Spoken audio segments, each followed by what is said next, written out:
ఇల్లు మీది రిజిస్ట్రేషన్ ఖర్చు మాది. క్రెడాయ్ ప్రివిలేజ్ కూపన్ తగ్గించుకోండి. ఈ మెగా ధమాకా ఆఫర్ పొందండి. CREDAI Vijayawada property show.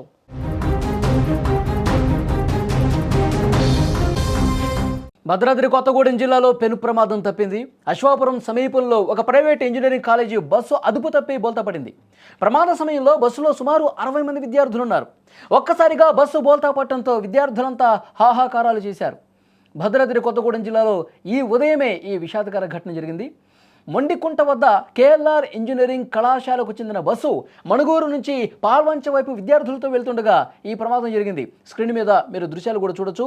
ఎదురుగా వస్తున్నటువంటి ఒక వాహనాన్ని తప్పించబోయినటువంటి క్రమంలో డ్రైవర్ నియంత్రణ కోల్పోవడంతో బస్సు అదుపు తప్పి రోడ్డు పక్కన బోల్తా పడింది. ఆ సమయంలో బస్సులో 60 మంది విద్యార్థులు ఉన్నట్టుగా సమాచారం ఉంది. ఈ ఘటనలో పలువురు విద్యార్థులకు తీవ్రంగా గాయాలు కూడా అయ్యాయి. వెంటనే స్థానికులు స్పందించారు. వెంటనే పోలీసులు కూడా సమాచారం వచ్చింది, అక్కడికి వెళ్లారు. క్షతగాత్రులను భద్రాచలంలోని ఆసుపత్రికి తరలించారు. విషయం తెలిసిన వెంటనే అశోకపురం సిఐ ఘటనా స్థలానికి చేరుకుని సహాయక చర్యలను కూడా పర్యవేక్షించారు. అతి వేగమే ఈ ప్రమాదానికి కారణమా లేక డ్రైవర్ నిర్లక్ష్యం కనిపిస్తుందా, డ్రైవర్ అజాగ్రత్త వహించాడా అన్న కోణంలో కూడా పోలీసులు దర్యాప్తు చేస్తున్నారు.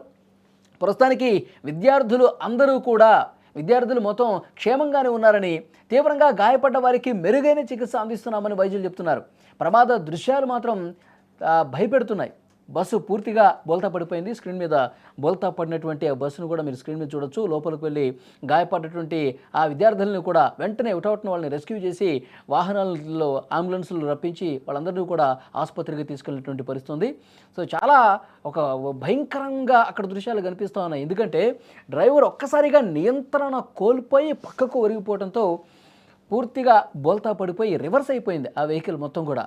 విద్యార్థులు ఆ సమయంలో హాహాకారాలు చేశారు. అయిపోయింది, ఇక ఇదే రోజు మాకు చివరి రోజు అని చెప్పి ఒక్కసారిగా భయాందోళన గురిపారు. అంతా భయం గొలిపే విధంగా ఆ దృశ్యం కనిపించుంటుంది. ఆ సమయంలో అంటే ఒక ఎదురుగా వస్తున్నటువంటి వాహనాన్ని తప్పించే క్రమంలో ఈ ప్రమాదం జరిగినట్టుగా తెలుస్తోంది. నిజంగా ఈ డ్రైవర్ స్లోగా ఉండి ఉంటే ఎదురుగా వాహనం వచ్చినా నియంత్రించే క్రమంలో పట్టు కోల్పోడు. కానీ అతి వేగంగా వచ్చే సమయంలోనే ఎదురుగా వాహనం ఒక్కసారిగా కనిపించినప్పుడు నియంత్రణ కోల్పోయి పరుస్తుంది. కాబట్టి అతి వేగమే ఈ ప్రమాదానికి కారణమా అని చెప్పి పోలీసులు అన్ని కోణాల్లో కూడా దర్యాప్తు చేస్తున్నారు. కానీ అదృష్టం ఉంది కాబట్టి అదృష్టవశాత్తు విద్యార్థులు ఎవరికి కూడా పెద్దగా ప్రమాదం జరగలేదు. పెను ప్రమాదం నుంచి అందరూ కూడా త్రుటిలో తప్పించుకున్నట్టుగా తెలుస్తోంది. ఒకటొకటిన వాళ్ళందరినీ కూడా ఆసుపత్రులకి తీసుకెళ్లారు. నిజంగా ఇది విద్యార్థుల అదృష్టం అని చెప్పాలి. ఒక్క సెకను అటు ఇటు అయినా జరగరాని ఘోరం జరిగిపోయేది. ఎందుకంటే పెద్ద సంఖ్యలో విద్యార్థులు అందరూ ఉన్నారు. ఎంతో భవిష్యత్తు ఉన్నటువంటి విద్యార్థులు ఉన్నారు. నిజంగా అదృష్టం కొద్దిగా ఉంది కాబట్టి అందరూ కూడా ప్రాణాలతో బయటపడ్డారు. కాబట్టి డ్రైవర్లు ఎంత అప్రమత్తంగా ఉండాలి రోడ్ల మీద వెళ్ళేటప్పుడు అనేది ఈ ఘటన నిజంగా ఒక సాక్ష్యంగా కనిపిస్తోంది. స్టీరింగ్ పట్టినప్పుడు అత్యంత అప్రమత్తంగా ఉండాలని ఈ ఘటన రుజువు చేస్తోంది. అతి వేగం, అజాగ్రత్త వల్లే ఇలాంటి ప్రమాదాలు తరచుగా జరుగుతున్నాయి. స్క్రీన్ మీద మీరు చూస్తున్నారు చూడండి.